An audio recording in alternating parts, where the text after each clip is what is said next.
এই গণ অভ্যুত্থানের পরে রাজনৈতিক দলগুলো এখন অল্প সময়ের মধ্যে গণ অভ্যুত্থানের পূর্বে তাদের মধ্যে যে ঐক্য গঠিত হয়েছিল সে ঐক্যে আমি ফাটল দেখতে পাচ্ছি, আমি বিভাজন দেখতে পাচ্ছি। এই বিভাজন এবং ফাটল আপনাদেরকে সাক্ষী রেখে বলে গেলাম, এই ফাটল যত দ্রুত ঘটবে ফ্যাসিবাদের পুনরুত্থান তত তাড়াতাড়ি হবে। সুতরাং আজকে রাজনৈতিক দলগুলোকেই বলি, যার আছে সে দিতে পারে, যে যত বড় তার দায়িত্ব তত বড়। বিএনপি, জামাত, অন্যান্য সকল রাজনৈতিক দলকে এই ঐক্য ধরে রাখার জন্য আরো দায়িত্বশীল হতে হবে, আরো আন্তরিক হতে হবে। নির্বাচন, আগামী নির্বাচনে আমি মনে করি, আমরা বলছি যে অন্যান্য দল যদি আন্তরিকতা না দেখায় তাহলে আমরা কি আপনার সবকিছু ছাইড়ে দিয়ে আন্তরিকতা দেখাবো? আগামীর নির্বাচন হওয়া উচিত, আগামীর সরকার হওয়া উচিত জাতীয় সরকার। সমস্ত আওয়ামী লীগ এবং এই ফ্যাসিস্ট এবং ফ্যাসিবাদের দোসররা ব্যতীত সবাই মিলে সরকার। কারণ দেশের বর্তমান পরিস্থিতিতে কোনো রাজনৈতিক দল এককভাবে যদি সরকার গঠন করে সরকার টিকে থাকতে পারবে না। তার পরিস্থিতি হতে পারে ৭৫-এর মতো। আওয়ামী লীগের জয় জয়কার, আওয়ামী লীগই সব করছে। ৭৫, এই দেশ স্বাধীনের পরে ৭২ থেকে ৭৫ পর্যন্ত আওয়ামী লীগের এই যে অত্যাচার, নির্যাতন, দুঃশাসন, আধিপত্য শেষ পর্যন্ত কিন্তু শেখ মুজিবুর রহমানের হত্যাকাণ্ডের মতো একটা নির্মম পরিস্থিতি ডেকে এনেছিল।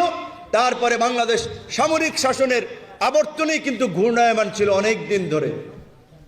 তো সেই ক্ষেত্রে বর্তমান পরিস্থিতিতে আমরা আশা করেছিলাম এই গণ অভ্যুত্থানের পরে, গণ অভ্যুত্থানের অংশীজন বিএনপি আছে, জামাত আছে, ইসলামী আন্দোলন আছে, ইন্ডিভিজুয়াল পর্যায়ে আছে, সাংবাদিকরা আছে, নাগরিকরা আছে, তাদের প্রতিনিধিদের নিয়ে একটা যদি সর্বদলীয় সরকার, জাতীয় সরকার হতো, তাহলে আজকে ইউনূস সরকার যেই পরিস্থিতি এবং চাপ ফেস করতেছে এইটা তাদের ফেস করা লাগতো না। এখন বিদেশিরা নির্বাচনের জন্য চাপ দিচ্ছে।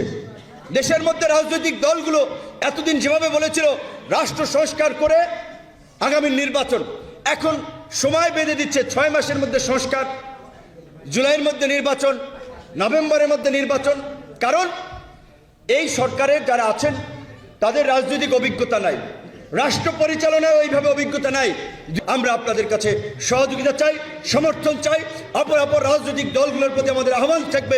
আজকে দেখলাম, আজকে আওয়ামী লীগ বোধহয় হরতালের ডাক দিয়েছিল, মানে গ্রামে বলে আপনার এইখানে কি বলে যে আমাদের যে কুক পলান্তি খেলা, ওই যে বাচ্চারা ধরেন খেয়ার কিংবা গাছের আড়ালে বসে কুক দেয়, তারপরে একজন আবার দেখে একটু মানে বোকা দিয়ে মানে মুখ দেখায়। তো আওয়ামী লীগ কয়েকদিন পর কর্মসূচি করবে, এইটা করবে, ওইটা করবে, আর আমরা তখন সমস্ত দলের নেতাকর্মীরা রাস্তা নামে খোঁজে কই আওয়ামী লীগ। কারণ এখন পর্যন্ত রাজপথ থেকে শহীদের রক্ত শুকায় নেয়। আমার ভাইয়েরা এখনো হাসপাতালের বেডে কাটাচ্ছে, আর তোমরা এই গণ অভ্যুত্থানের 1 বছর যায় নাই, এখনই আস্ফলন দিবা, সেটা এই বাংলাদেশে আর হবে না। আওয়ামী লীগের রাজনীতির কবর রচিত হয়েছে। কাজে আওয়ামী লীগ এখন একটা মরা লাশ। এই লাশকে নিয়ে টানাটানি করে সান্ত্বনা ছাড়া আর কিছু নাই। সেই জন্য আমরা বলছি যে বিএনপি করেন, জামাত করেন, যে যে দল করেন, যার যার নিজস্ব রাজনীতি থাকবে, কিন্তু আওয়ামী ফ্যাসিবাদীদের প্রতিহত করার প্রশ্নে যেন আমরা সবাই এক ও অভিন্ন জায়গায় অবস্থান নেই। আওয়ামী লীগকে এই বাংলাদেশের আর রাজনীতিতে সুযোগ দেওয়া যাবে না। আওয়ামী লীগ যদি কোনোভাবে সুযোগ পায়, এই বাংলাদেশে আবার 2008 থেকে এই 24 সাল পর্যন্ত যেই নারকীয় তাণ্ডব চলেছে, যেই ফাঁসিবাদ কায়েম হয়েছে, এর চেয়েও ভয়ঙ্কর পরিস্থিতি তৈরি হবে। কিন্তু কাজেই এই জন্য বলছি যে রাজনীতি করেন যার যার রাজনীতি দলের, কিন্তু আওয়ামী লীগের প্রশ্নে যেন আমরা এক অভিন্ন থাকি। সরকারকে অনুরোধ জানাবো অনতিবিলম্বে আওয়ামী লীগকে নিষিদ্ধ করুন। আওয়ামী লীগের নেতারা এখনো গায়ে হাওয়া লাগিয়ে গ্রামে পাড়া মহল্লায় ঘুরে বেড়াচ্ছে। এখানেও একটা কথা আমাদের মেসেজ আছে আপনাদের প্রতি, যারা সাধারণ আওয়ামী লীগের ছিল, মানুষের সাথে জুলুম করে নাই, মানুষের প্রতি নির্যাতন করে নাই, হামলা মামলা করে নাই, আধিপত্য প্রভাব বিস্তার করে নাই, তাদের তো কোনো দোষ নাই। রাজনীতি একটা দলকে মানুষ ভালোবাসতে পারে, তারা রাজনীতি করবে। কিন্তু যারা চাঁদাবাজি, দখলদারি, এই গঙ্গাচড়া থেকে শুরু করে সারা বাংলাদেশে গত 16 বছরে বিরোধী দলের সভা সমাবেশে হামলা, নেতাকর্মীদের ঘর দখল, বাড়ি দখল, এই দুর্বৃত্তায়িত রাজনীতি করেছে, সেই সমস্ত আওয়ামী লীগকে কোনো ছাড় দেওয়া যাবে না।